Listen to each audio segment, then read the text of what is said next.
Lean back. Who you wearing? Isaiah. Nope. Is that Kate?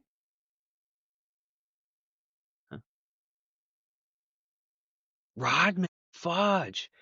Man, I I definitely did not know he was rocking the 10. Yeah, I have a 44 Rick Mahorn too. And then Jason has Isaiah. Excuse me. So yeah, we're building. I got to get Alicia Dumars. I love that you have so much more knowledge being even younger than me, but I like because we were young, right, when they were awesome. Like Yeah. I remember of it, but like I didn't really watch any basketball. I started getting a little bit into it with Shaq. Shaq was really my jam. That when he was breaking backboards at LSU, I was like, dude, this guy's just awesome. So Well, it's funny you say that because I was actually going to ask you. I know we do a lot of Lions talk, but I want to lean a lot into basketball tonight too because I was telling Jason, I'm like, dude, in the early 2000s, you were like one of the big mega Pistons fans I knew. Like you didn't miss Pistons games. You went to them as much as you could, watched them. Like you wore the Pistons beanie. I just remember you were all about the Stones, right? And it's funny you say the bad boys because yeah, that was 89, 90, dude. I was like, what's that, 4 or 5 years old, right? We're not old enough to seriously be like rooting hardcore fans. But I have this, it's this big picture frame, and it's been in the podcast before. It's actually right over here, but it's the Not Bad Boys, and it's Isaiah, and he's holding the trophy, and he's Mhm. getting kissed. That's been hanging up in my house since that happened, and it's always been in the same spot at my parents' house when you'd walk down into the basement. So I've just seen that Detroit Free Press article my entire life, and going to a lot of games when I was young, and being into basketball, all you could really get into was that era, right? And then I went to Isiah Thomas's retirement ceremony. I remember that being like, I think that was 96 when they honored him. And I got to go and they hung his banner up. And, you start going, okay, I know Isaiah, I know Joe. Tell me about these bad boys.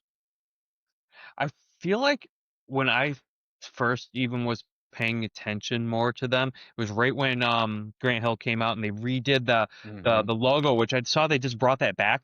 Is that like some like what Motown Muscle or something? What is that flavor of jersey called this day and age? The all black midnight blacks were pretty sharp though. The whole logo, everything. So they did bring the teal back, and then they brought this year they're doing a city one, but it takes all the teams. So hold on, I'm gonna pull it up and share it on the screen because they just unveiled it a couple nights ago. It's cool though. It's got like black, it's got teal, it's got red, it's got all the eras, and each part of the uniform is unique to a certain frame. Hold on. I definitely picked up on the teal. It almost looked like a little much going, but knowing that they were trying to hit that amount of nostalgia in one. But even the little logo I was seeing watching during the game and the where the Piston scoreboard was on the screen was just that teal what mid 90s logo all blacked out was pretty sharp looking. Um, And I know when's the last time you went to a Pistons game? See, these are the jerseys. This one you're talking about? The city jerseys, the yeah, city yeah, edition? but yeah. No, Or it's are you that. talking about the flat out straight? No, okay, so it was that jersey, but it was what they did with the logo that night that actually okay, so that's what it was. Um, me and my memory sometimes. Pistons city edition logo. Yeah, was it actually a dark blue? It looked black on screen for me. It is a dark blue. Hold on. They're so new. I watched. Yeah, the piston on the ball like that looks pretty cool. Or the horse because that was the but that teal just I don't know, it just looks so playful. That jersey in that era. Um, Big time. But I'll tell you what though, and this is somewhat on topic, but them coming back into relevance like the Lions did, it all starts with the branding, right? branding for the Lions prior to this era was garbage. Like, no joke. You get it at Kmart. You bought somebody a Lions shirt. It was corny. It was cheesy. It just said Detroit Lions XXL. It was too big. It was bulky. It was plain. Now this, like, look what you're wearing. There's so much stuff, dude. There's This is so much close. Lions shit. This close on. I did. I rotate through my work attire all the time, and I Mhm. knew I was gonna be recording to you. I'm like, I'm throwing some Detroit flair on, so I have to rotate this one. I have a handful that I really love, but my work team sees me in it too much, maybe. So, Well, uh, but you right. I mean, hey, it's a Ford situation. It's okay. You should be wearing Lions stuff, but it just all starts with the branding. And the Lions are cool, and the Pistons stuff is actually starting to get cool again. Like the jerseys, they're leaning into all the retro stuff. You know, go to a game now, and you used to just see all these bad boys old school jerseys, and now you're actually seeing jerseys of the players that are on the team. It gets actually pretty sweet. There we go. Now it's faced the right way. Okay. I was realizing that this was backwards, and yeah. Okay, there we are. Oh no, you're good. I can see you fine. Well, no, I mirrored me. I flipped it real You quick. mirrored yourself. I Okay. unmirrored it. You unmirrored it. Yeah. Yeah, not a mirror. You're not a mirror? Make sure, yeah, it's doing the opposite way. Beautiful. So how was the day today for you, brother man? Oh, it was good, man. It was a lovely, lovely day at work. Trying to keep up with everything after work is the harder part, right? So Jason's playing basketball now. He's on the 8th grade team, so they have practice every night. So he gets picked up at 5, and then trying to figure dinner out. And Alicia's been doing a little bit. She works from home now, so she's been working a little bit later. So just getting in the rhythm of the schedule. It gets dark here now at, I don't know, 5:30. So yeah, 5:30. So I mean, you look outside and you're like, oh, it's almost midnight, right? And it's only 6 o'clock. So you remember that. It's just the shift change. Well, I mean, so that's the weirdest thing with moving here to Florida is Hmm. we get that, and yeah, it's 5:30, 5:45, and it's dark as could be, but right now it's still 70 degrees out, so it's like I want to be outside. I actually Yeah. do, right now when it's I think you guys maybe had some of the white shit in the air today, I think. Not Uh, here, but yeah, it's been around. I mean, we're getting yeah. to that cold break of like we were just up north hunting, and I saw a little bit of more of like sleet, hail coming down. But it ended by north of Flint, north of Saginaw. So drove right out of it, but nothing that stuck. The ground really hasn't froze over. And that's really what it comes down to here is once things start freezing solid, then it hurts to go outside and it sucks. But whatever. I got heated seats and a heating steering wheel. Yes, and I'm looking at the 10-day forecast because I will be up there in 2 weeks, Oh, you'll be here in 2 weeks. Nice. which coincides perfect for Thursday night football. Okay. So Dallas will be in town. They will And, be.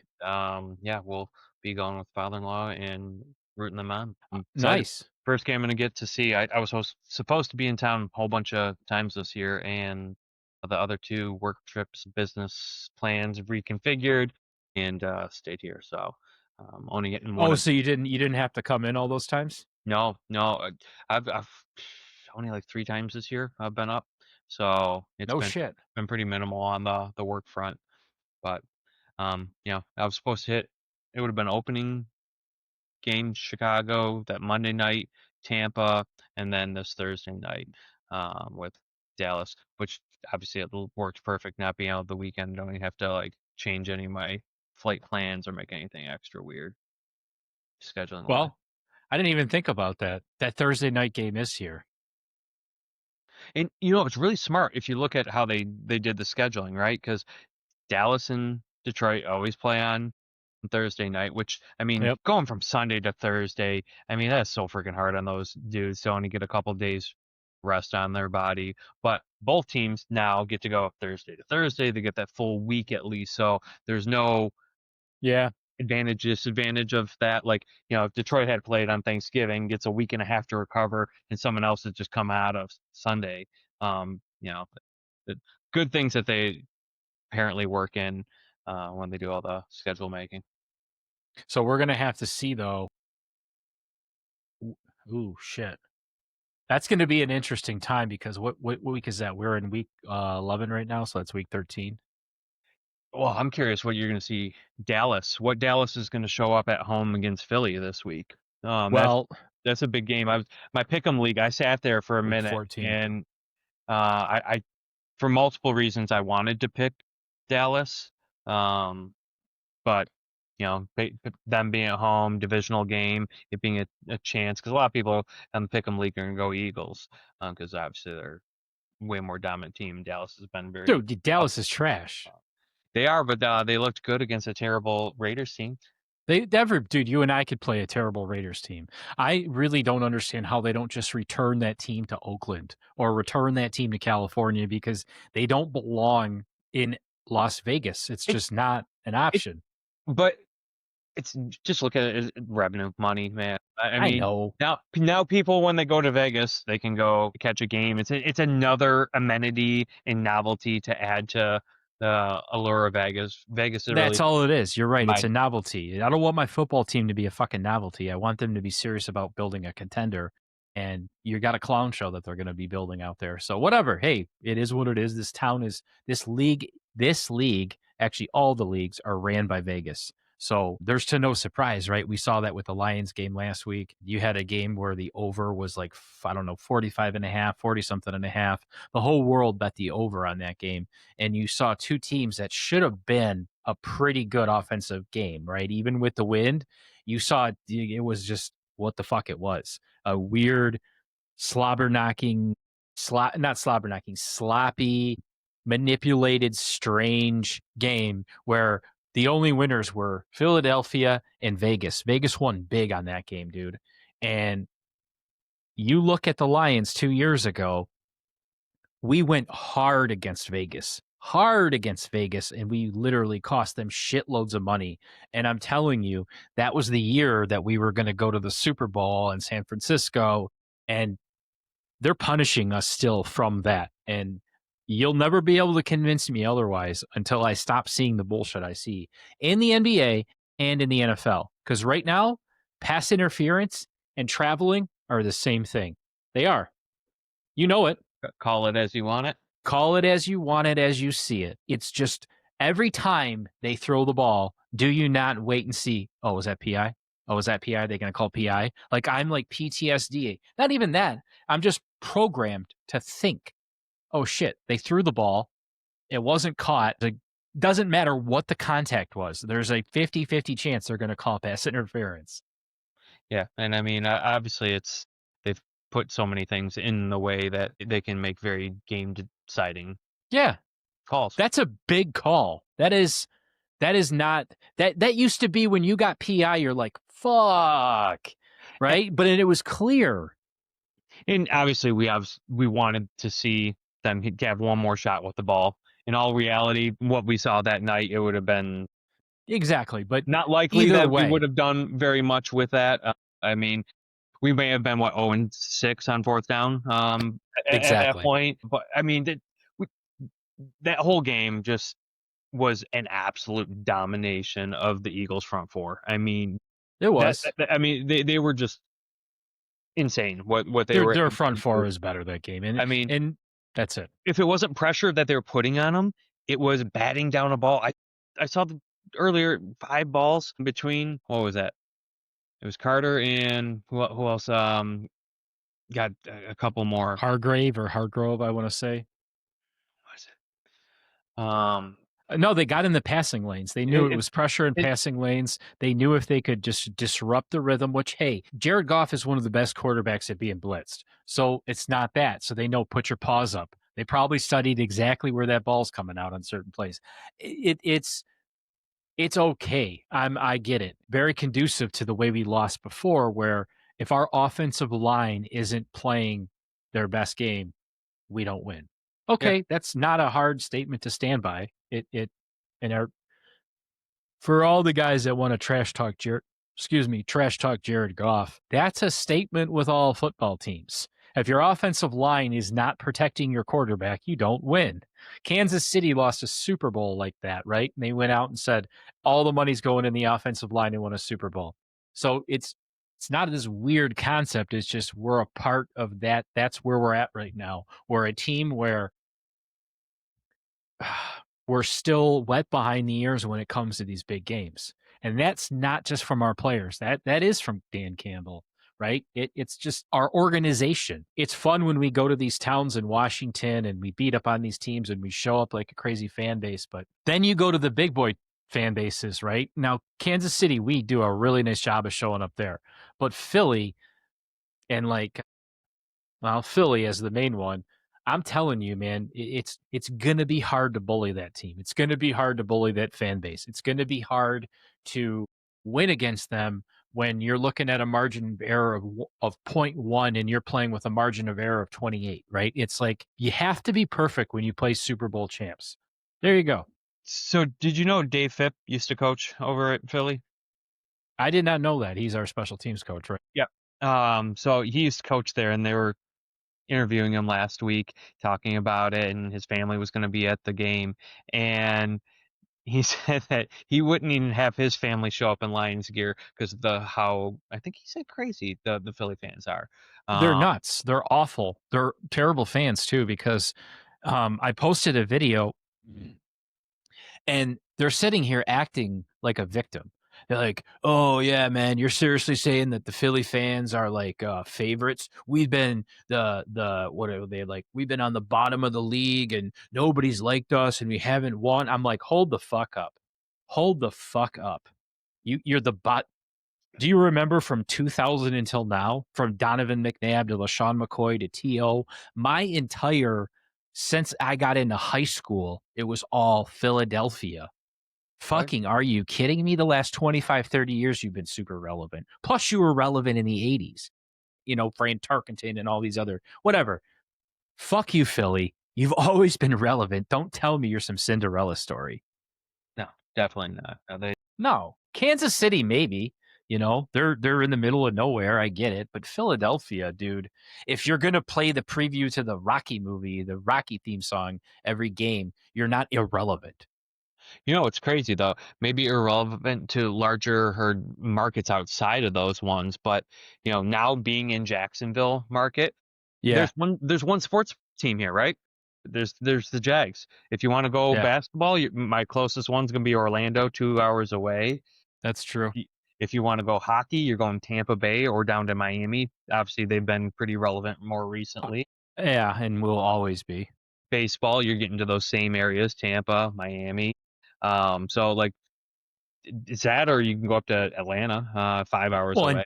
So, and baseball, you don't really even have a fan base down there for how good that team is. They have no fan base, but everybody plays down there in the winter. So it's like, what do you need to be a fan of a team for? You can see everybody for much cheaper and take it in the Florida way and just go with it. but it's crazy. So everyone's a diehard Jags fan here because you got one team to vote to be a fan for. So it's like, think about all the swag you see between the four major sports in the Detroit area. If everyone was only doing one team, that's what you see when everyone here wears nothing but Jags gear. It's incredible how much Jag support. So some of those other markets, I'm thinking, KC, obviously they have the Royals. They don't have a hockey team. No, they don't. They don't have a basketball team. But they are owned by a very powerful family, so that's why they have the control they have. Because outside of that, who gives a shit about the Chiefs, right? Like, I mean, they also have Patty Mahomes. Oh, but what are you talking about? Like every wife out there practically loves the Chiefs now because their girlfriend Tay is always at those games, so they get to see him. So hey, so if you extra relevant now that they got a new fandom from her that I've seen. yeah, And they're the CIA's team. That's what the Chiefs are. They're literally the CIA's or the Mossad's football team because you're right. Every wife loves Taylor Swift or hates Taylor Swift and still talks about the Chiefs.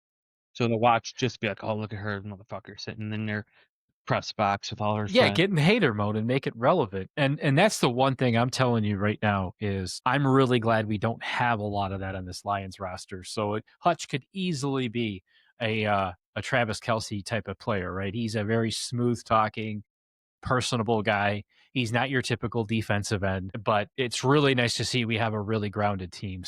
which is probably why we'll never win a Super Bowl, but whatever. At least we have some authenticity here. Hey man, we can hit the right strides. I still think that there's a good window, and I know you were talking about people hating on Goff, and that's obviously absurd. He's an amazing quarterback. He can throw the ball well. His only true letdown is he's not gonna have a play breakdown and scramble and get you a whole bunch of yards, or even have that threat to where he's going to do that. He might hit you one of those every like 5 games and Yeah. get you 7 yards, but like that when you heard Chris Collinsworth, who's always annoying. But like the Eagles were super dangerous because even though they sucked, who's not an amazing quarterback, can win, can throw the ball. But he just if you were probably watch the skills competition, I'm guessing Goff's going to blow him away when you can just pure pass all day long. But when you add that extra dimension, it's just incredible. But you see it time and time again. These dudes, it's a tough man league, man. They get freaking blown up too much, and you get those concussion protocols. I don't know how many games he's missed, but he's missed significant amount. Look at the Tuas of the world. Penix just went down, although I think he got hurt throwing the ball. But dudes that like will take off. Lamar obviously got banged up. Pretty amazing. Josh Allen, I know he's a big dude. He hasn't gotten really too nicked up for how You know, much. it's funny. It's funny you say that because I'm looking at rankings, right? Because of course, yeah, people bash Goff. Is it the glove? Is it this? Is it that? He can't play outside. And it's funny because if he's not having a 160.3 quarterback rating of next to near perfect, and he's not 35 of 37 for 4 touchdowns, people are like, "Whoa, he's awful," right? So you look at the stats and you look at passer rating, and in number 8 and number 9 are Jared Goff and Josh Allen. So it's like, okay, he's trash. Well, then Josh Allen's trash, and it's just it's But this league has it's evolved though.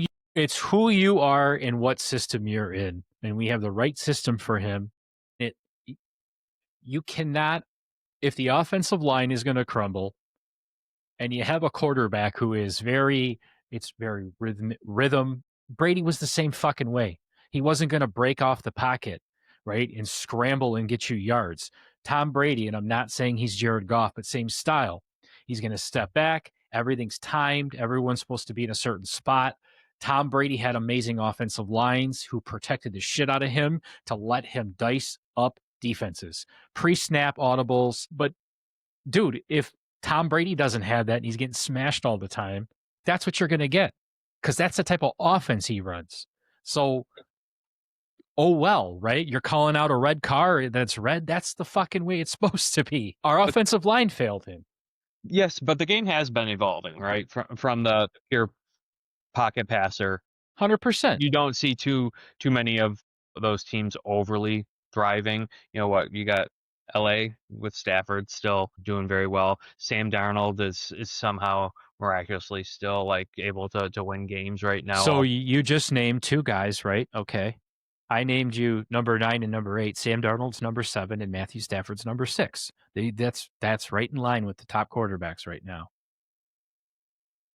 They're they're all playing really good ball, but I mean, who else is being pure pocket passer? I mean, Baker is, but man, he's got wheels. That guy's mobility is incredible, and he squirms out of stuff. He's a fun one to watch. Like, but that's the only knock I was gonna say if you're gonna look at as Goff is, dude. As soon as those ends are coming in or that tackle's 100%. coming through, It's over. he's gonna turtle down and go down for the most part. Whereas other quarterbacks might be able to make an amazing defensive play and just break one, and Slide up.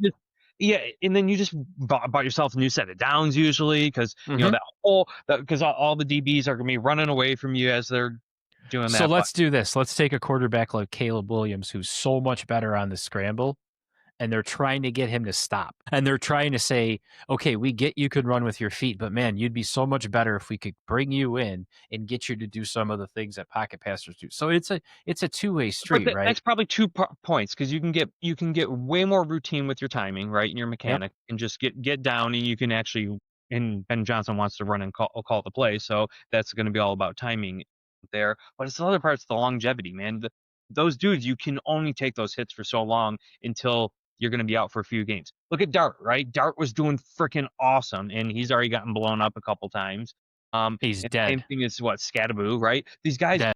they're playing with their hearts, and I love them. But to see that happen, but when you just go out there and you hit these brick walls and these dudes, you're done sometimes. Well, that's a life lesson in the NFL that these guys like Scatabo and Dart are going to have to figure out. You're on a shitbag Giants team, so stop going all in when it doesn't matter. There's sometimes you're gonna have to throttle it back just a little bit, and Yeah, but okay, so now you're not gonna break all those extra plays, so you're gonna play at that premium level, but you're gonna take those premium hits, and then eventually you're gonna say, "Oh shit, I got to throttle back a little bit."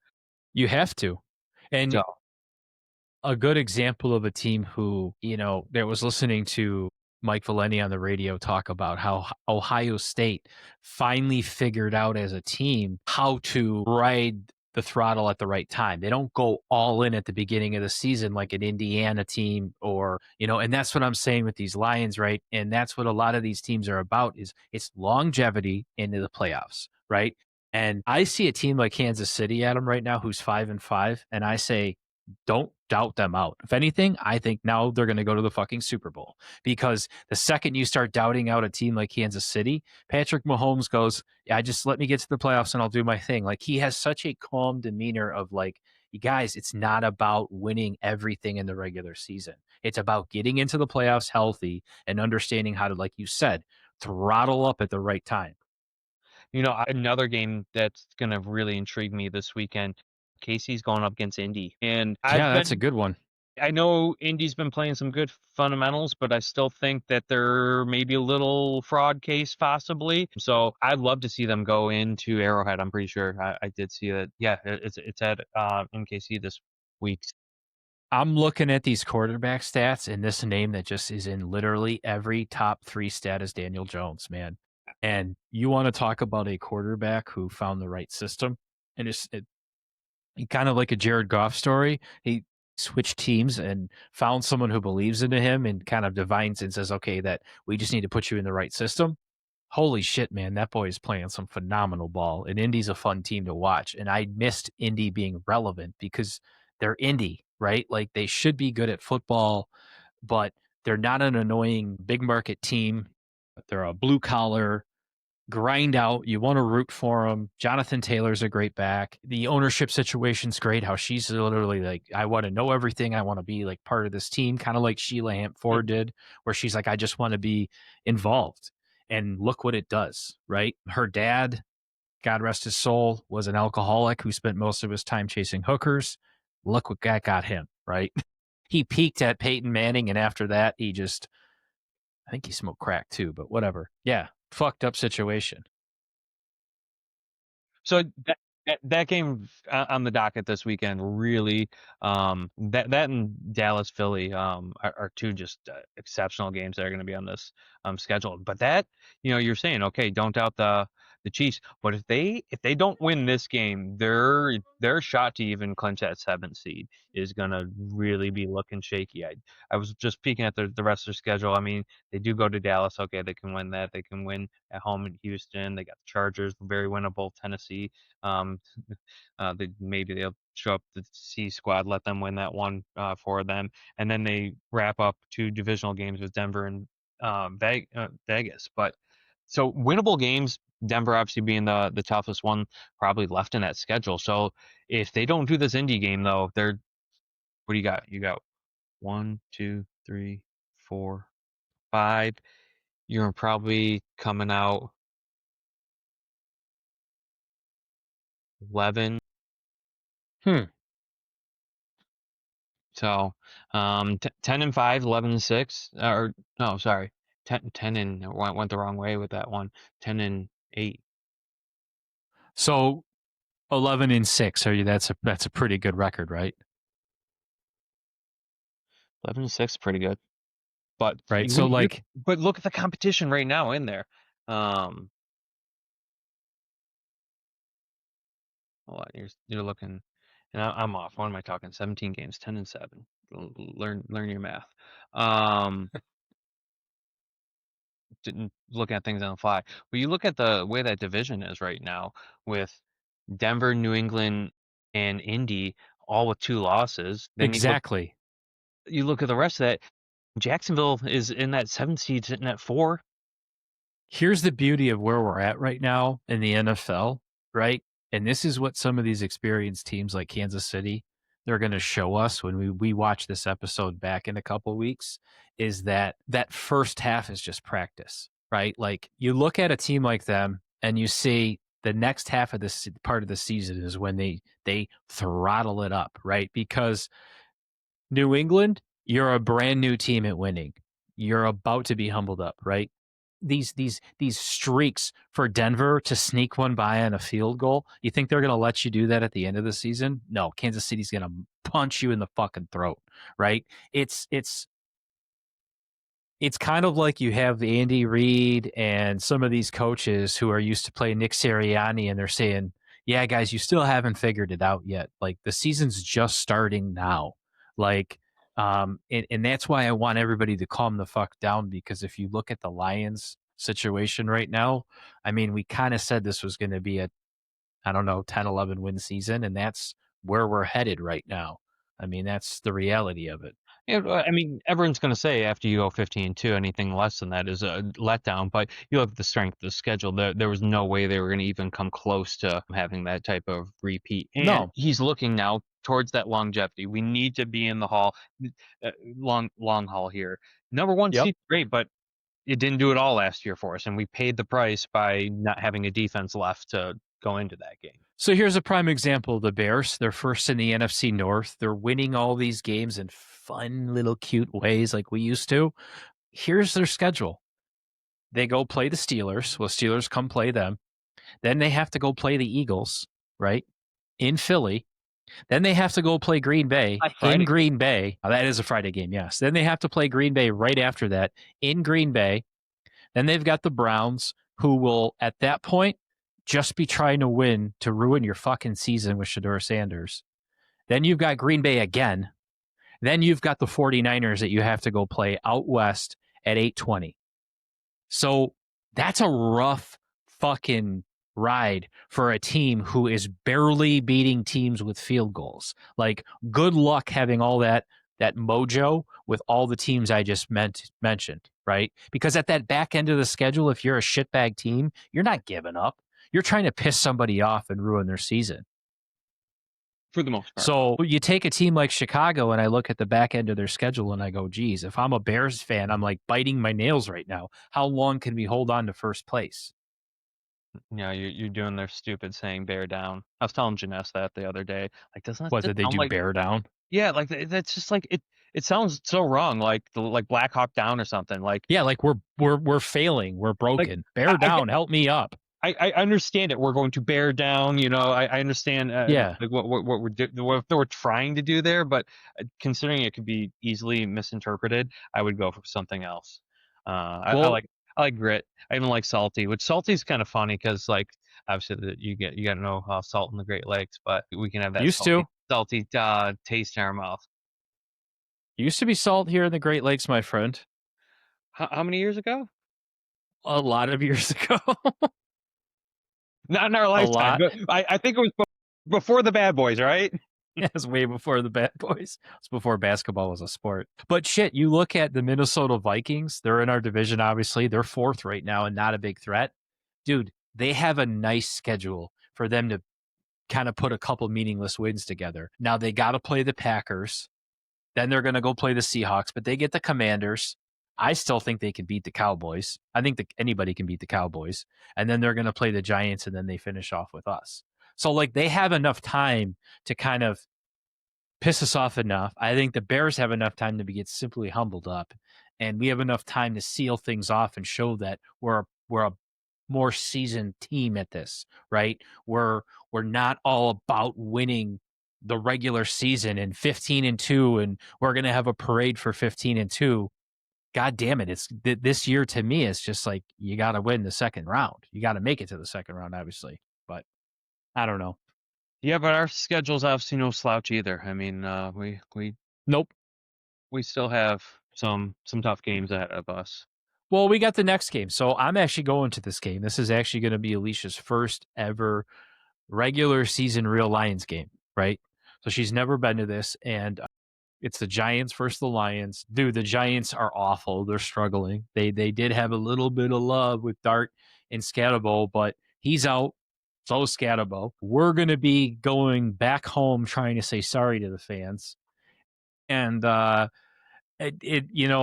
continuing to see this thing as like a feast or famine situation, right? Which I'm hoping this is where we're feasting. I hope this is like the Washington game. I don't see any other reason why. With Dart out, Neighbors out, Scatterbo out, you got Jameis Winston that we're playing against, who seems to have more like he just likes to goof around more than he likes to play football. What are your thoughts, man? What are you thinking? It needs to be a game that they take care of business for sure. Like you said, Yeah. New York is not playing the best football. Jameson's tail end of his career, but hey, he's actually playing with a lot of heart and joy. I like seeing it, but Yeah. I don't He's a know if, fun guy to watch. and he looks like he's got a good control of that locker room. He's got good leadership there with his years in presence. But I'm looking right here. I mean, they're the second most points allowed in the league.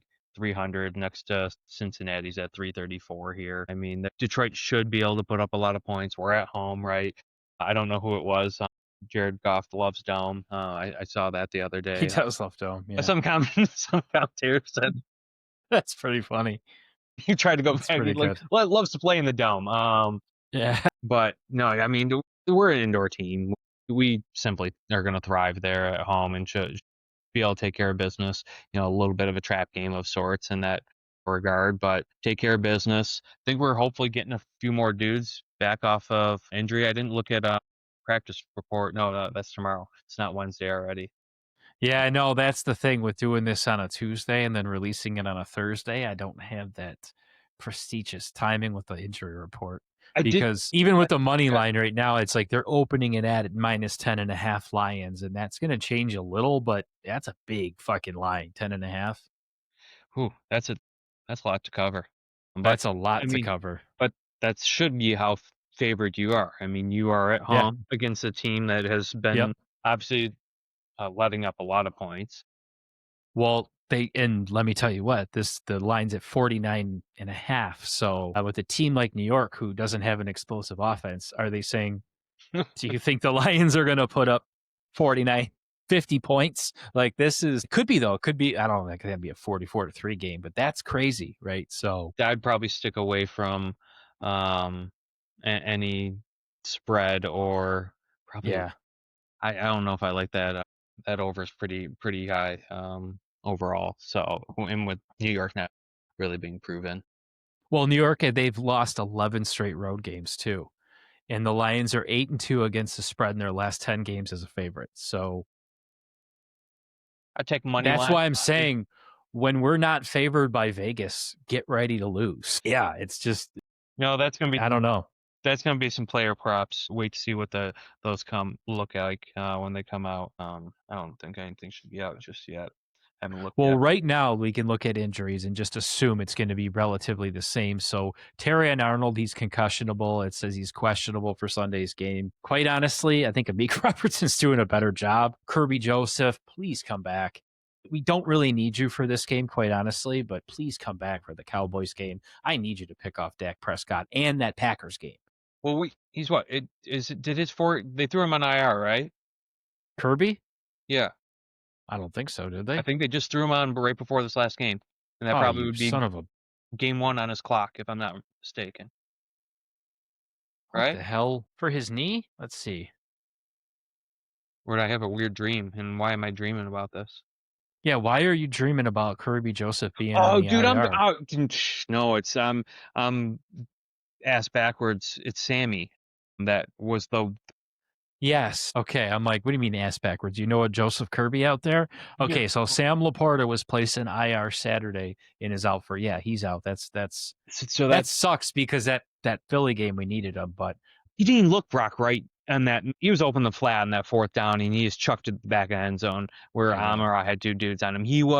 There wasn't a dude within like 6 yards of him. He had the whole anywhere he would have thrown it up in front of him, he would have caught that, and he definitely would have looked at Sam's How much does Goff make a year? 20 24 no 30 mil. If you made 30 million a year and someone told you to do that, would you do it? I would. Yeah, I'd probably do quite a few things for 30 million a year. Exactly. So it's like, okay, Most of them are anyways. legal. I don't want to get down that line, but Khalif Raymond undisclosed is questionable, and Miles Frazier is eligible to be reactivated from the IR, but he's not been reactivated. So that's what I'm seeing right now. Which again, I don't see anything like crazy, anything big, anything scary. This should be the game where, yeah, it's a fun fantasy game for the Detroit Lions. That's what I'm hoping for, man. I want to show Alicia a good time there So, because yeah, you should be hearing, I don't know what the dude's name is that's singing forward down the field, but I think you're gonna hear that theme song a couple times.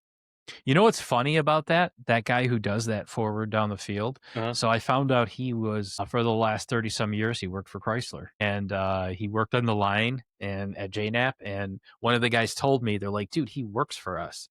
And I'm like, "Oh my god, let me look him up." And I looked him up and he had just retired. Like that last package, like it was I looked him up and it was that last year he just retired and I called a couple. Is he still there? No, he just retired. I'm like, "Dang." I would have went to the plant and interviewed him, but yeah, he's a full-time auto worker, worked on the line. I forgot his name, but I'm like, that was just too funny, dude. Yeah, I love hearing him sing the song. So are you guys watching a lot of basketball in Florida with how good the Pistons are right now? I mean, I always like to tune on to games. So, is the general market in here? No. Okay. Like how does that work in Jacksonville? Are you guys all not you, but Like, like are they all just Heat fans or Orlando no, Magic no, I fans don't or like. There's some. th- Again, everyone's a Jags fan. That's it. They don't that's watch it? any other fucking sport. Nothing. I don't even think anyone knew that the Jumbo Shrimp, which is our minor league team here, so Mm, they actually just won whatever the World Series equivalent is at the AAA level just recently. So like okay. that's our next major thing, and I bet you not a lot of they're not very well known. I mean, every once in a while you see someone wearing some swag there, but it's weird. It's like literally and even throughout the year, it's just still Jag shit everywhere. Like it's you know spring and there's no site for football for like another like 5 6 months. It's like for the draft and everyone is still repping your Jags gear. There's billboards everywhere with Jag shit everywhere. Yeah, it's nothing but Jags and it's stupid. It's Duval, right? Duval, or like Liam Cohn said, like That Duval. was really weird. That was so awkward. I'm like, oh, ooh. But it feels so stupid just saying Duval. So he Oh, did. it sounds so stupid. So he probably would have felt stupid doing that on the mic. So then he was like Duval, and Yeah. it didn't work. I feel for him though with the cringiness because like when we first went to the game, it was the coolest game that we actually ended up going to. They were sucking. It was just about this part of the season when we moved here a few years ago.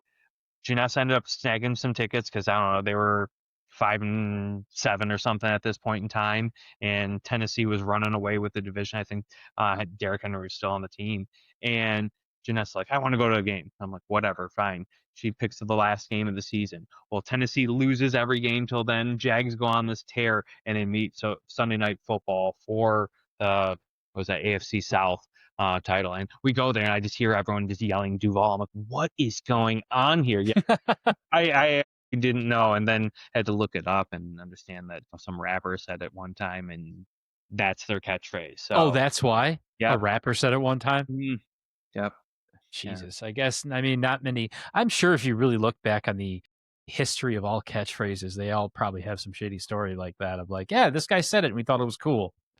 Because right. I guess what do we have forward down the field? That Lions fight song is like ancient.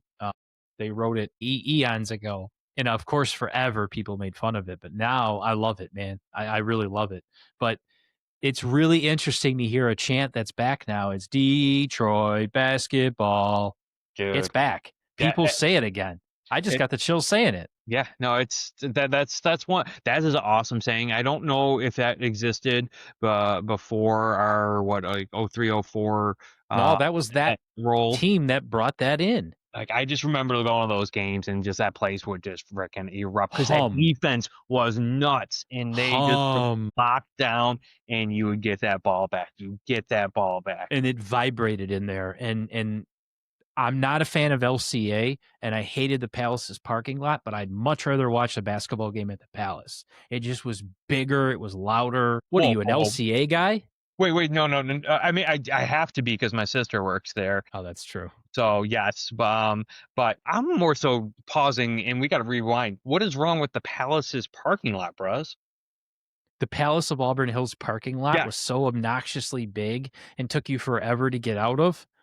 dude. But you went there and you knew you had a parking spot. Like it was just perfect, easy, simple. Like yeah, 75 on and off. You got a There- point. and but you had a spot, dude. You're right. We're just gonna I pull and park and go there. You're right. Dude, going downtown, man, like and I know you can be an anxiety person. Like so now that we go to the beach, we do all these things. I found my family makes fun of me now. I have You're parking parking. anxiety because you drive out to the beach and you're like, man, I can't fucking find a spot at the beach, and you're Park on the driving beach. around. No, well, we got a real small little public beach by us. You got to go down more Daytona wise to be able to drive on the beach. Or at least true St. Augustine area, but no, like having parking, guaranteed parking is just like such a nice peace of mind. Whereas you know Yeah. you and I know Detroit's got a lot of spots and they're but sometimes you got to peck and hunt for them. Although the apps though, when we were in town, we went to a Tigers game and we just reserved a lot. Oh my gosh, that actually boom, no anxiety. I don't care. I can get Well, there if you when I need need, to I get there. I got mean, a spot. give your sister an LCA credit for this. I don't have an issue parking. We park in the same spot every time. There's a little lot that like a street before LCA that you turn off like Woodward and you go right down there and you turn and you pay whatever 20, 30 and it's an open lot. I mean, it's nice. I don't have an issue parking down there. Um and I kind of always know where I'm going to park, but I liked how open the Palace was just so much bigger and open and spread out and it was a sports arena, right? LCA to me is just a little too fuck those upper seats. I get vertigo, all spun out, sweaty hands thinking about it right now. I can't do it. Dude, then spend the big bucks, man. Don't make the walk. No, Got to spend the big bucks. it is pretty steep. Actually, anything though nowadays is big bucks. No, not no. I was talking with Jason about that actually on the way home from basketball practice because I was like, hey, I'm having Adam on. You know, we're talking about basketball. I said he was such a huge Pistons fan back in the day. And I'm like, we used to go to games. And he's like, yeah, games used to be a little bit more affordable. I'm like, and they really were like, fuck inflation. They used to just be, they were still expensive, but not like this, dude. Like you could get decent seats. You didn't have to pay $7 million for parking. There weren't 42 different gourmet restaurants inside the place. Uh, it's just overkill, right? It's everything but the game when you go there now. I feel like I was dropping like 30, 40 bucks a ticket on most of my Pistons games back in the day. You'll And never do that again. it was, yeah, and that's that. Buy two tickets, take a girl, go have fun, little date night, and dude, it was Of just course. like it was just such an awesome atmosphere there, and You can't do that now. Good luck. Bust $1,000 out. Try. Mhm. Try doing that. And that was kind of the point. You know, you can't. But hey, now we all have 70-inch TVs at 4K, so you can watch them at home. You don't have these tiny little monitors that we used to watch, scrambly. You know, you can stream it right on your phone if you want to. So the in-game experience isn't what it used to be. Unless you're winning, because like they're winning right now, and that was my point to Jason. I'm like, they're winning, and they're on a like 10-game winning streak, the Pistons, and I'm watching it, and the arenas aren't packed. And he brought up a good point. He's like, you know, a lot of people are sitting up and they can't afford those seats that you could see, but goddamn, dude, it's like these corporations buy up all these courtside seats and all these things, and they drive the cost of tickets up. It's fucking nuts, man. It's Yeah, unfortunate. it truly is. But the Stones are playing some awesome ball, man. It is cool to see what they're doing. Obviously, I know you were talking about the duo between Jalen and Cade and the way Yes. their pick and roll is just unstoppable. Then they both practically go down. I know Jalen looked like he was back yesterday, but Oh, with I a mean, vengeance. 20 points, 15 rebounds. so shorthanded, and I know taking care of some weak opponents, but getting the job done still. Yes. I didn't see who was going to be playing tonight. It looked like there was a whole bunch of game time decisions with Tobias, with Cade. Someone else was game time too. Yeah, against the Hawks tonight. That's a good I didn't even look at that either. I think both them and the Wings are playing tonight. And that's the interesting thing. With you being in Florida, we need to make you like the designated Detroit Pistons fan down there to get the city of Jacksonville to adopt the Pistons, right? Because if this is a year that there's going to be some bandwagon fans and there's so many people down there that are from this state, yeah, let's start some Detroit basketball chants going down in Florida. It's funny. So there's an awesome street called St. George Street in St. Augustine. Beautiful historic downtown, hundreds of years old, the oldest city in the US. And people last year got the Jared Goff chant going Did down there. they? Yeah, which I just think was funny. I don't know. I think I was at the game that originated. I think it was the Rams playoff game that chant Uh-huh. started because everyone was hyping him up because Stafford was coming to town, loudest Yep. I've ever heard Ford Field. I mean, it was incredible. But everyone just kept doing it, and I think trying to do it because screw you, Matt Stafford. Although it's all bittersweet. Everyone truly loves him, but Oh yeah. we're bummed that you Well, it was a great know. story, dude. You couldn't have wrote it, but you couldn't have written a better story. No. I mean, the only way you can is if we get our ring. And then it's like, dude, it is like you could not have written it better at that point. You That's know, perfect. LA gets theirs right away, Hmm. allows for the building block pieces and everything. Obviously, what Holmes has done to build this roster. Um, but I know you're a little skeptical. I mean, it's gonna be hard for them to get it done. I don't know if we can get it done against a Bills team when Josh Allen is gonna run the ball. Like, I mean, if you're in the playoffs and you're meeting them in the Super Bowl, that's the team I'd love to see. Just because I know they're overdue, and whenever they get to the Super Bowl, they lose. No, just joking. But They um, do though. That's the reason I'm skeptical is because there is an art of manipulation in this. And I leave that open for because find a fucking season that there hasn't been some controversial where you're like, what the hell? It happens every year. It happened with Brady, it happened with Manning, it happened Deflategate, it happened. We forget about it, but it's part of the fucking sport. yep. What you don't forget It's about it's who wins. You're right. You're right. And it's I just try to table my expectations, right? So um we're now a team, we're now a city where football is another sport that we're well respected and good at. And I'm happy with that, right? We're a basketball town, right? It doesn't take long for the Pistons. If once they start becoming good, for Cade Cunningham to get a 6-year Nike contract and get his own signature shoe. Dude, Only 6 other people have done that, and it's LeBron and KD, and we're talking the MVPs, the league greats, the Hall of Famers, right? That's a sign. We're obviously hockey town. You can't take that away from us, right? We're not worried about the Red Wings because we've won so much. And the yeah, but Tigers, it's we're feeling a baseball team, but I think personally that's the sport where we're losing the worst of. That's just going to go down the fucking shitter hard. yeah. I mean, because they're not going to spend the money to retain Tarek, and they're No. going to get the other And I bat. think I even mean, when they you trade can't. him, whoever they trade him for, you're not going to get any return on that. It might look cool, but you're never going to go, ooh, I can't wait until we see what we get in the draft for those picks. And I mean, until there's a cap in baseball, I mean, you're never yeah, going to be able to outspend those giant markets of LA and New York. we tried. We really did. We tried really hard, and I'll give Mike Ilitch all the credit in the world. And I think Chris Ilitch knows that you're not. His dad was in the baseball Illuminati a little bit, but he knows he's not. And he knows it's a different game. It's not these old school baseball owners used to be a lot closer and tighter. And the winter meetings were like the winter meetings of the mob bosses from the old days. But just like that, right? There's a changing of the guards. And now instead of having these big owners in baseball, you have these conglomerates. You have this club of owners where there's like 17 people on there that own this thing, right? Like look at the Dodgers. There's how many billionaires are owners of that team? It's not just this family. So the resources are endless.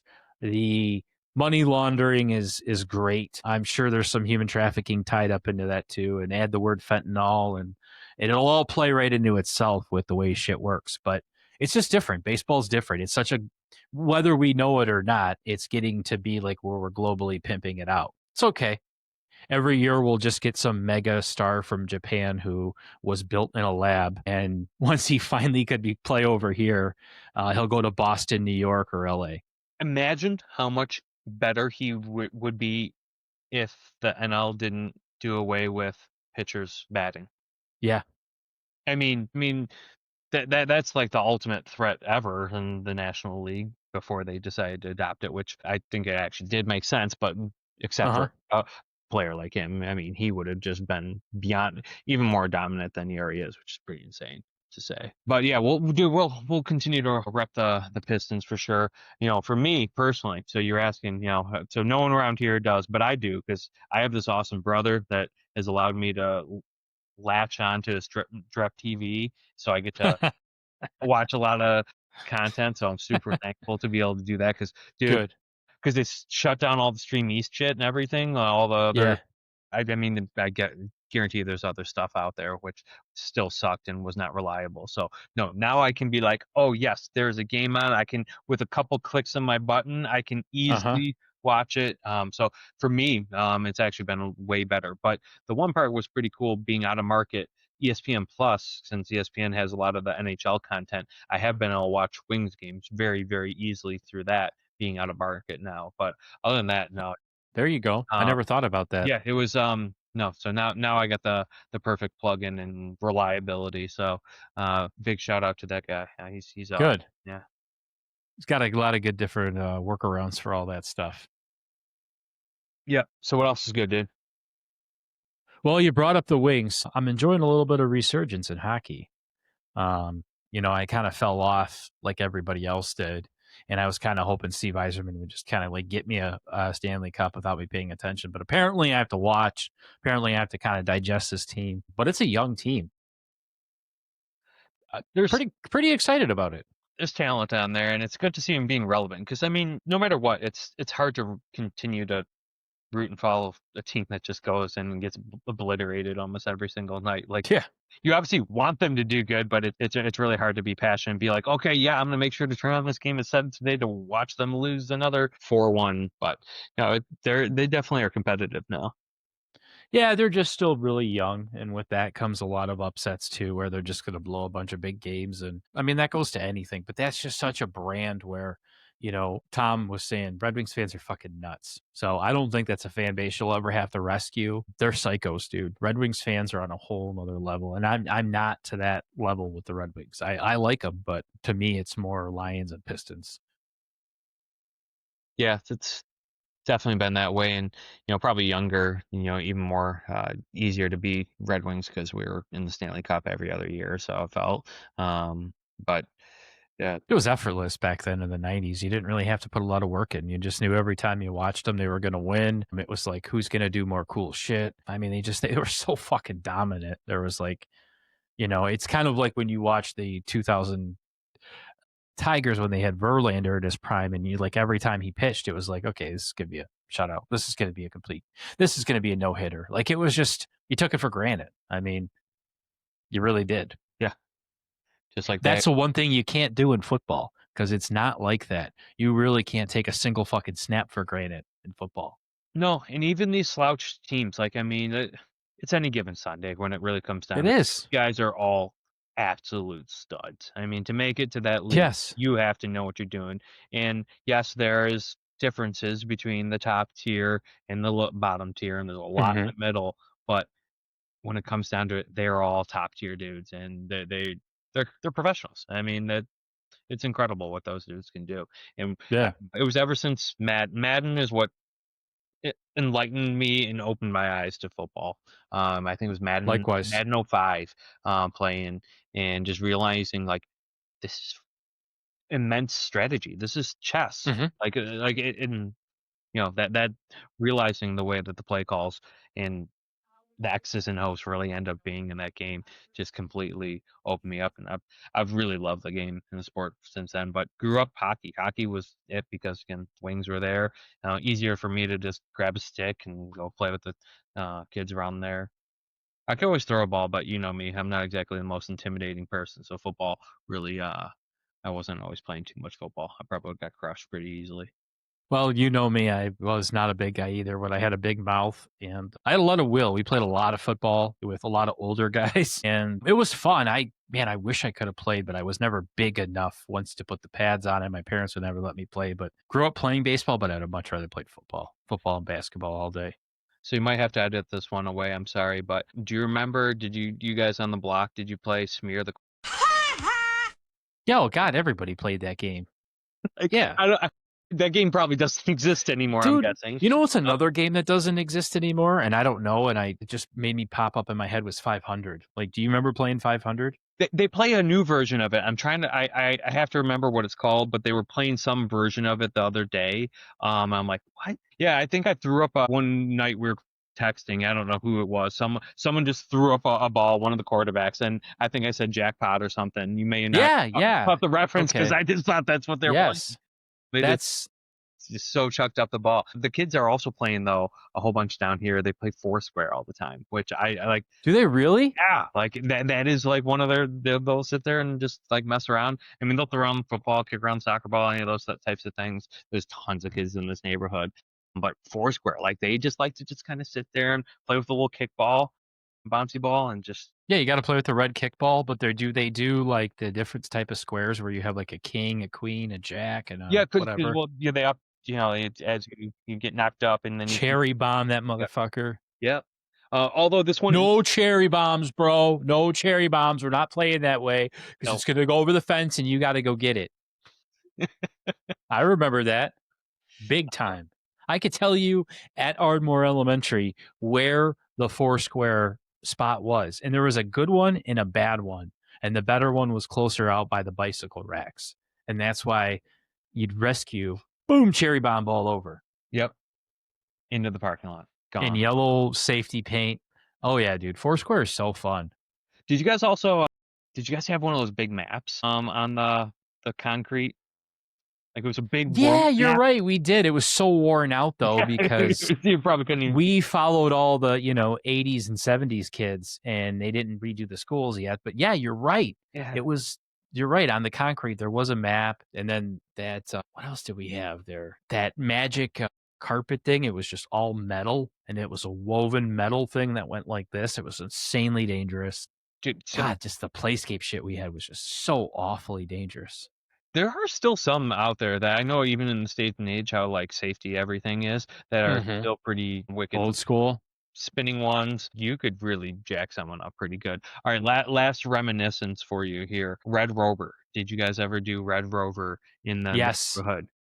So we played a lot of Red Rover, and I actually have a story that every time I think of Red Rover, and I was a dick. I'm sorry. Um, we played at Nick Cruz's house, and I don't know if you remember Nick. This was middle school, because I grew up playing baseball with him before, He was my like grade, right? he was. Yeah. But I got to know him real early on, right? And he lived a street over, and so we're playing Red Rover, and his cousins were over. That rhymed. And his cousin Randy was part of it, and I didn't realize it, but I had like a black, like athletic watch on or whatever at the time, and clocked him with my watch, dude, right in the mouth. Dude, he shouldn't have chose that gap, bro. That's kind of what I said. I think I remember being like, dude, fuck you. Like, can't you see? But he's like, why are you wearing it? And I remember kind of being hard headed and like, no, I'm fuck him. I'm not wrong, but I probably was. So, but yeah, I definitely remember Red Rover. Red Rover is pretty raw. Like that's as raw as like I don't even know what the sport is, where the two dudes just go and they just like run at each other. Like it's like one on one without pads. Like you've got yeah, you may even have seen this. It shows up on my feed every once in a while. It's like looks like I think one's got a football and like they just go at each other and just I don't know. It's as stupid as this slapping shit. You can watch ESPN and you can watch professional tag. You can be on a team where you play tag professionally. Have you watched professional tag? No, I haven't. Okay, I'm showing you what this looks like because I think you're gonna think I'm making it up, and I don't professional tag. I got to tell You you, know, most people are gonna be pretty impressed that we haven't talked about tanning at all. uh I gotta tell you though, I was surprised that we'll go back to tanning. Dodgeball. Okay, the movie Ben Stiller came out. I don't know, we're in high school or some shit. I didn't realize how competitive actually dodgeball was, and it was spoofing, competitive natures of it. Obviously ESPN, the Ocho, all that shit's really funny, but like, dude, I would have wanted to play some dodgeball. Dodgeball is a fun sport. I definitely could have played some dodgeball. Because I would have too played some professional dodgeball. oh, I've seen this shit. Yeah, this is like parkour. World Chase Tag. And I they don't think I realized that's what it was called. I just thought, yeah, I don't even know what I would have thought this was, but yes, I have seen this. I don't know how they aren't destroying their head on one of those bars as they're going up, down, all around. That's pretty cool I have seen those courses. But it's like, who's got the money to support this, and who's supporting the tag team, and I don't know. Whatever. That's wild, right? But I used to call them basement games, right? Like shit that nobody should be talented at, but if you have a lot of time on your hands, you can get good at. Rayum was always good at shit. I'm like, basement games stay, because I'm telling you, if you took a golf ball and a golf club and you asked somebody in the world of who could bounce it and bounce it around their leg and do all these tricks with it while talking on a phone, it's him, because he did it so much in his basement, sitting down there just bouncing it. Right? Can't hit a golf ball, but he could do that shit. And like, there's a lot of that, right? I kid with this guy at work about cornhole. There's fucking cornhole leagues. There's guys that take this shit serious, right? And he's like, "Oh no, dude, there's pros." And I'm like, you're the only way that you get good at being a professional cornhole player is if you have no friends, you have no family, and that's all you do is drink, and you're an alcoholic and you play bags. But I don't know. Those games are generally played a lot with friends and family, so I don't know if we can knock that. But you definitely are alcoholic if you're good at cornhole. I don't think there's But any. it's like that's the only way that takes like talent is like if you want to do it. Like, okay, be a professional golfer, good luck. Be a professional anything, good luck. Oh, I'm a professional cornholer. Okay, you got a drinking problem. How do you pay your bills? And what the fuck's going on? Because I just don't get it, right? Takes nothing. Takes nothing. It's the same thing with bowling, right? Well, bowling takes a lot more talent. I'm sorry. There's a lot more that comes into bowling than it is to tossing in bags. You got the oil pattern. Burke will kill me. I'm sorry, Burke. It is, but like how many dudes are landing on the IR, right? And like, oh, I don't know, man. George's wrist, man, it's just been flaring up a little bit. We got to see the injury report. Yes, obviously you're gonna get hurt and you're doing anything like that and you're trying to do it at your peak performance, you can get hurt. But like there are certain sports that you're gonna be a little bit less likely to get hurt at. Tanning, no, you don't get hurt tanning too often. That's a good thing. Never had any injuries tanning. No, Although I have and one chick one time though, she was walking out. It was like back when 9 Mile used to be like, I don't even know, like 120 degrees because every machine was running in the place and it was just hot and the AC it was tiny. I mean, it just wasn't, there wasn't enough AC to keep up with all the heat and it was hot. But this girl, she went in the ultra bronze, the half an hour ultra bronze. So that one that was in that back left corner. No, And she comes out and she's like so like just like heat flush and everything, and she just walks and smokes herself like halfway into the door frame and everything as she's trying to walk out. That was pretty much about the only injury. I think she chipped a tooth. I did feel bad for her doing all that. my years and all my time there, and I know you had more time than I did there, but I never had any too many injuries. A lot of weirdos, obviously, and we can't say the names or anything, but we had all of our regular tanners that you knew that were strange as fuck, and none of us wanted to get them, and we would like run from, it's your turn with that person. I don't even want to like tempt myself with saying names or even describing these people, but yeah, it was a lot of just weird personalities. You and I were everybody's therapist. I mean, they would just show up and we would try to put you in your bed before you even got there to like avoid this whole conversation and just say, "You're good to go tan. We don't want to talk." And it was, Gosh, the one skill that probably I never realized I got from that job in general was the mastery of that little short chit chat mm-hmm. a burst, because you had to be clever enough because you're only going to talk to someone for a few seconds here and there, and you can't be too repetitive because you see some of those people every fucking day. Every day. Gosh, like, oh, I'm curious what their skin's looking like these days. But no, Yeah, or if they're still alive. got one. I'm gonna text you after because I know you don't. Just to say it. But I already know what you're talking I feel about. like you've seen that one around town. I feel Yep. like you said before. Way too much. way too much. And I'm just like, stop. Why? You are the one who I'm talking about all the time. Yes. She Yeah, was there's actually one of those characters in Fortnite I've seen. There are a whole bunch of different vegetables that are running around. There's the banana one, there's a carrot, there might be a tomato, who knows? But there are a lot of different characters out there in the Fortnite world. So that you got to admit though, dude, that was just the best job ever. Was that not the best job ever? 100%. So you said not there that long, yeah. 10 years I was just shy of working there. Best job ever through high school, through college. Obviously, Janess won't really truly say that we met through there, but we did meet through there. So met my wife essentially through there. Just awesome job. Great Work boss with so too. many friends. I mean, Mike was a phenomenal boss to truly Oh. work for. Difficult and demanding, which I'm so happy that the corporate world doesn't have that type of stuff. I always thought when I started at Ford that like one day my boss was just going to call me and start like bitching at me when I got home from work. Unfortunately, that shit doesn't happen. That was just Mike.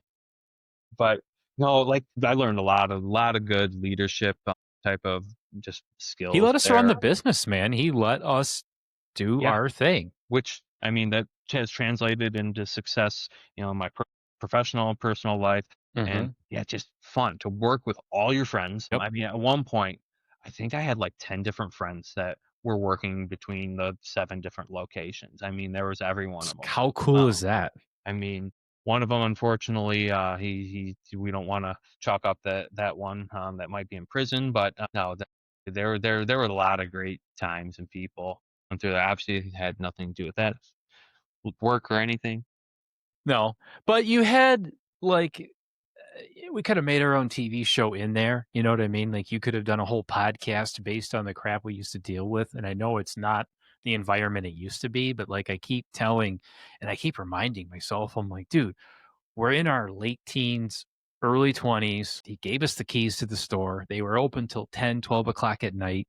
The clientele that came in were, athletic people, women of the dancing community at night. You had cops that came in there. You had lots of different people and resources. And then you'd have, like you said, he didn't care if we had our buddies up there, even if they didn't work there, hanging out as long as you're making money, the store's clean. Dude, I'll never forget one year when the Red Wings won the cup, the last year in 2008.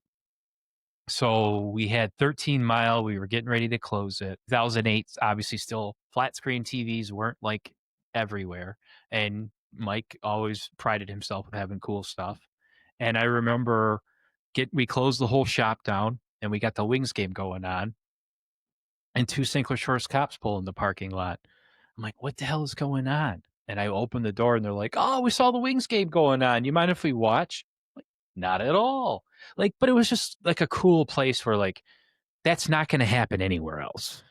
No, it was once in a lifetime and phenomenal for us. And I mean, just too. I mean that industry is gone. I mean, Yeah. it's not what it was at all. No. Just I mean, No. And that store used to have 300 to 400 people go through that tiny little store a day. Like it was mhm. insane the volume yeah, it was a lot of fun. Humming, man, humming. That place was humming. It was like a nightclub. It's weird. And if you're from this area, that that place was unique, right? And it was only unique to like that time, that situation. I mean, you were spearheaded essentially the whole thing of like bringing all of us on at some point and giving us jobs. So thank you for that. But yeah, that was so. I tell Jason all the time, I'm like, dude, when you're old enough, I'm going to convince Mike to let you work there and clean beds because someone's got to take the next reign. And every time I see him, he's like, dude, there's no one like you and Adam and all those guys. He really just says me and you because a lot of them are idiots too. But yeah, even the idiots were fun. Yep. No, it was the best. And no, definitely we were the standout ones. There's some other ones. Now, Chris did a lot of shit too. He fucking wired all that shit. Yeah, the fucker Rempel was super. Oh, Rempel was OG too. But He's but another one that Mike he moved loved. But away. He moved away pretty much when you had really started Mhm. coming on because he went up central area Yeah, and then and then he that's never came back. and that's That's where I went up to the central area and I came back. So and that was another cool thing. I'd leave for school and I'd say, "Hey, Mike, I'm leaving for school," and he'd send me off with more money. And then "Hey, I need to come back. I'm coming back for Christmas or I'm coming back for the summer," and he'd fire Eddie and give me all Eddie's money and Eddie's hours. And I still see Eddie now, and Eddie doesn't hold it against me. That's awesome. I see Eddie's a dad, which is very cool. Yeah, yeah. He was over next door at Phil's mom. Well, no, Phil Myers' mom lives next to me, so he was over talking to her, and I caught him outside, and we were chatting forever and just reminiscing. But yeah, but hey, I want to say thanks for hopping on, dude. This has been awesome. Yeah, long time. No, I don't know if 97.1 ticket still does it, but when they do the pop in the cherry little sound effect, we should have got that because for long time listener, first time caller, right? Well, and I'm really happy too that I've been asking to telling people, "Hey, you want to come on? Fucking come on. Let's talk." It doesn't have to be this is the farthest thing from anything other than just me chatting. So talk about anything. We could talk about tanning. We can talk about sports. We can talk about fucking anything, man. Right. Tanning, And I do moderation. tanning in moderation. Yeah. All right. Well, like I said, appreciate you coming on, brother. I'll let you go. I think we've been doing this for about an hour and a half now. I'm sure you have a life that you want to get back to. I don't want to because I'm going to be tuning into my HOA meeting, which I did stupid that I even attended, but I like to know what's going on in my community. But they're half the time they just kind of babble on. They will talk about all for 20 minutes agreeing about the same thing.